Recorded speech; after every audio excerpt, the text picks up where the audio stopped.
केंद्र सरकार ने वैसे तो तंबाकू उत्पादों जैसे सिन गुड्स को, यानी जो खराब उत्पादों कहा जाता है, सिन गुड्स उन्हें कहा जाता है, उनको 40% के टैक्स ब्रैकेट में डाल रखा है। लेकिन बीड़ी सस्ती हो गई है। 28% से बाकी सिन गुड्स 40% पहुंच गए, लेकिन बीड़ी को 18% कर दिया गया। बीड़ी पत्ता तो 18 से 5% हो गया। और इसी को लेकर केरल कांग्रेस ने ऐसा क्रिप्टिक ट्वीट पोस्ट किया कि कांग्रेस की बीड़ी से बिहार की चुनावी सियासत ही सुलग गई है। बिहार के अपमान का सवाल बीजेपी ने एक बार फिर उठाया है। यहां तक कि कांग्रेस नेताओं ने भी केरल कांग्रेस के पोस्ट को अपमानजनक बता दिया। दक्षिण भारतीय नेताओं की ओर से बिहार और बिहारियों को लेकर किए गए सारे बयानों का जिक्र अब होने लगा। आखिरकार केरल कांग्रेस ने ट्वीट वापस ले लिया, माफी भी मांग ली, लेकिन जीएसटी सुधार को लेकर शुरू हुआ बीड़ी विमर्श अभी तक थमा नहीं है। कांग्रेस पार्टी पहले से ही जीएसटी सुधारों की मांग करती रही है, तो वो अब कह रही है कि आधा अधूरा सुधार इतने बरसों बाद हुआ है। जो सरकार पहले कहती थी कि चप्पल और कार पर एक जैसा टैक्स नहीं हो सकता, अब उसने 5 अलग अलग दरों को सिमटकर 2 दरों में कर दिया है।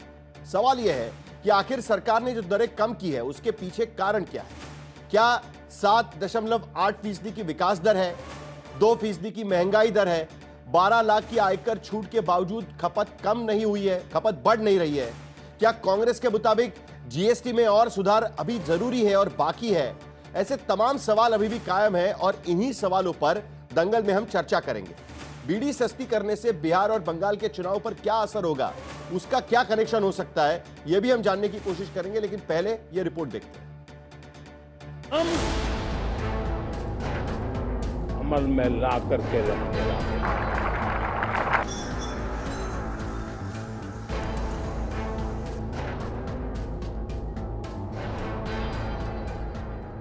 11 बरस में मोदी सरकार ने यूं तो कई बड़े फैसले किए, लेकिन जीएसटी दरों में सुधार जैसे क्रांतिकारी फैसले को देश ने जैसे सराहा, वैसा किसी और मामले में नहीं देखा गया। लेकिन इस बड़े आर्थिक सुधार को लेकर भी कांग्रेस की एक पोस्ट से सियासी बखेड़ा बढ़ गया। दरअसल केरल कांग्रेस ने एक पोस्ट किया, इसमें 3 उत्पादों पर जीएसटी की पुरानी और नई दरें लिखी थी। सिगार, सिगरेट, तंबाकू 40% की दर में थी, लेकिन बीच में बीड़ी 28% से घटकर 18% में आ गई। इसी बहाने से कांग्रेस ने तंज करते हुए लिखा कि बीड़ी और बिहार दोनों बी अक्षर से शुरू होते हैं, तो अब सिन यानी गलत नहीं माने जा सकते। दरअसल सिन गुड्स यानी हानिकारक पदार्थ की कैटेगरी में आने वाली बीड़ी का जिक्र कांग्रेस ने बिहार में चुनाव के मद्देनजर करने की कोशिश की, लेकिन एक तो राहुल गांधी 2021 में ही उत्तर की सियासत को दक्षिण के मुकाबले सतही बता चुके हैं। ऊपर से जिस केरल से राहुल गांधी पहले सांसद रहे हैं, वहां की सोशल मीडिया हैंडल से बिहार को सिन कहना सियासत को चुभ गया। मैं कांग्रेस के नेताओं से पूछना चाहता हूं, और विशेष करके राहुल गांधी जी से, कि आप बताइए कि आखिर आप बिहारी को इस तरह अपमानित क्यों कर रहे हैं? बिहारी को आप बीड़ी क्यों बोल रहे हैं? बिहारियों पर प्रश्न उठा के वो देश पर प्रश्न उठा रहा है, और देश पर प्रश्न उठाने वाला देश का गद्दार होता है। वह माँ भारती का संतान नहीं हो सकता। ऐसे लोग सजा के हकदार है, कार्रवाई होनी चाहिए। ये तो बहुत बड़ा अपमान है बिहार के लोगों का, और ये सदैव से आप देखेंगे कि कांग्रेस पार्टी जहां भी कहीं दूसरे जगह सत्ता में रही है राज्यों में, हमेशा उन जगहों पे बिहारियों का अपमान हुआ है।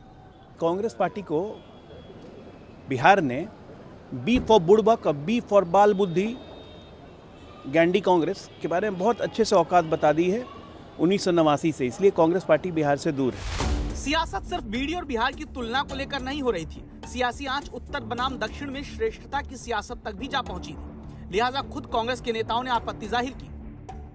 देखिए, किसी भी स्टेट को, किसी भी स्टेट के वासियों को किसी इस तरह की चीज से तुलना करना नहीं चाहिए। मैंने तो वो ट्वीट नहीं देखा है किस कॉन्टेक्स्ट में क्या किए हैं। अगर ऐसा किए हैं तो हम लोग कहेंगे कि उनको वापस लें, क्योंकि इस तरीके का किसी भी स्टेट के लोगों के साथ हम लोग बर्दाश्त नहीं करें।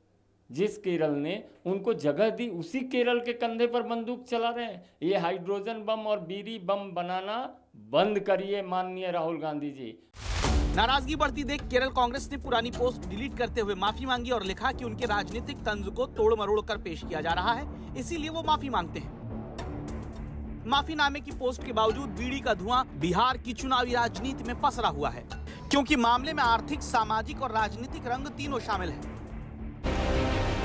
दरअसल बीड़ी चर्चा में ही इसलिए आई है क्योंकि जीएसटी काउंसिल ने जिन सिन गुड्स यानी तंबाकू पदार्थों को 28% से 40% की कैटेगरी में डाला, उसके उलट बीड़ी के पत्ते यानी तेंदू पत्ते को 18% से घटाकर 5% कैटेगरी में और तैयार हुई बीड़ी को 28% की कैटेगरी से घटाकर 18% की कैटेगरी में कर दिया। सरकार के इस कदम से 116 अरब रुपए के अनुमानित टैक्स का नुकसान होगा, लेकिन टैक्स दरें कम करने के पीछे राजनीतिक तर्क यह है कि इससे देश में बीड़ी के घरेलू, कुटीर और बड़े उद्योगों से जुड़े करीब 70 लाख से अधिक गरीब मजदूरों को फायदा होगा, जिनमें 90% से अधिक मजदूर महिलाएं होती हैं। इनकी रोज की आमदनी औसतन 100 रुपए होती है। भारत के 29 राज्यों में से केवल 6 राज्यों में बीड़ी पर ही नाम मात्र का टैक्स लगता था। कई सामाजिक मजदूर संगठनों ने बीड़ी उद्योग को राहत देने की मांग की थी।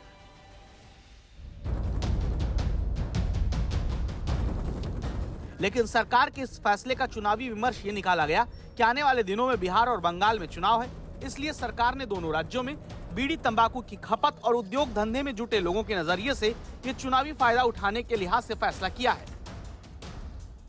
देश में 49,82,000 तो रजिस्टर्ड मजदूर हैं जो बीड़ी उद्योग से जुड़े हुए हैं। इनमें सबसे अधिक पश्चिम बंगाल के करीब 26 लाख बीड़ी मजदूर हैं। देश में करीब 7 करोड़ 20 लाख से अधिक लोग बीड़ी पीते हैं, जो सालाना करीब 40,000 करोड़ की बीड़ी पी जाते हैं। इस नजरिए से बीड़ी पर टैक्स कम करने से प्रभावित लोगों की संख्या और उसका असर समझा जा सकता है। ये और बात है कि बीड़ी पर टैक्स घटाने को लेकर चिकित्सा क्षेत्र में तंबाकू उन्मूलन को लेकर चिंता बढ़ गई, क्योंकि एक तो इससे फेफड़े और दिल की बीमारियों से लेकर कैंसर तक की बीमारियों का खतरा बढ़ता है। 2020 के एक आंकड़े के मुताबिक भारत के गरीब लोग सालाना 805 अरब रुपए तंबाकू से होने वाली बीमारियों पर खर्च करते हैं। इनमें बड़ी संख्या बीड़ी मजदूरों की भी है। 92.5% महिला बीड़ी मजदूर ब्रोंकाइटिस से पीड़ित हैं। 77% को सांस लेने में तकलीफ होती है और 75% को पीठ के निचले हिस्से में दर्द की शिकायत है। 77% से ज्यादा महिलाएं एनीमिया से पीड़ित हैं। 99.3% बीड़ी मजदूरों के बच्चों तक तंबाकू के दुष्प्रभाव हैं। फिर भी अगर सरकार बीड़ी को सिन गुड्स की कैटेगरी से निकालकर टैक्स की दरें कम करती है, तो इसके पीछे राजनेताओं को राजनीतिक कारण ही समझ में आते हैं। यह और बात है कि इन दरों को कम करने का विरोध ना तो बिहार में किसी दल ने किया, ना ही पश्चिम बंगाल में। वैसे भी पश्चिम बंगाल में टीएमसी और बीजेपी जैसे दलों के अंदर ऐसे सांसद नेता हैं जो अरबों रुपए के बीड़ी उद्योग में शामिल हैं। आज तक ब्यूरो।